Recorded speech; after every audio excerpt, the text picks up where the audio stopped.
gente sí que está eufórica. De hecho, ahora cuando ha salido, no paran de andar ahí, mete cuántos goles, tal, mete goles. ¿Cuál es la cifra más alta que te han dicho para que le metas los goles al Madrid?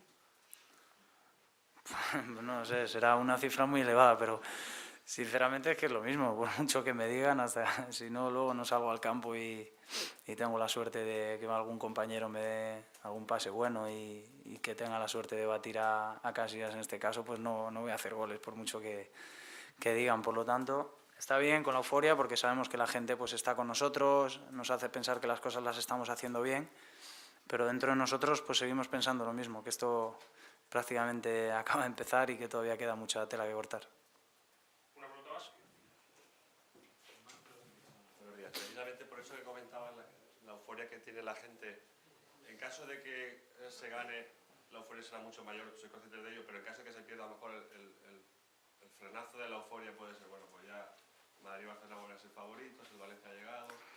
Pero es que es lo mismo, da igual, ni ganando los 3 puntos vamos a ganar nada más allá de ganar 3 puntos, ni perdiendo los 3 puntos vamos a perder nada más allá de perder 3 puntos. O sea, estamos en diciembre, como te repito, quedan muchísimos partidos de liga y el domingo, el sábado en este caso, se juegan 3 puntos, más allá de la euforia o de no. Está claro que ganarle al Madrid pues siempre da un plus de motivación más importante y en este caso pues más si cabe cuando sabes que si le ganas le vas a coger en la clasificación, pero no es ni mucho menos un partido definitivo a la larga en el mes que estamos.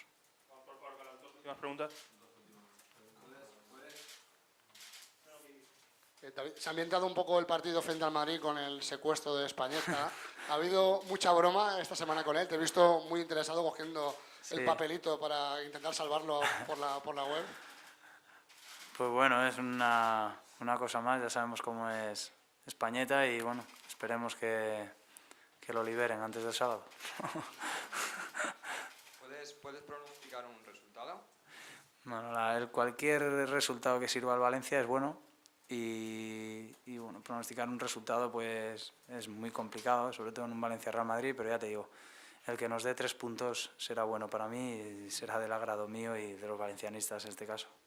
Muy bien, muchas gracias a todos. Buenas tardes. Gracias. ¿Cuándo se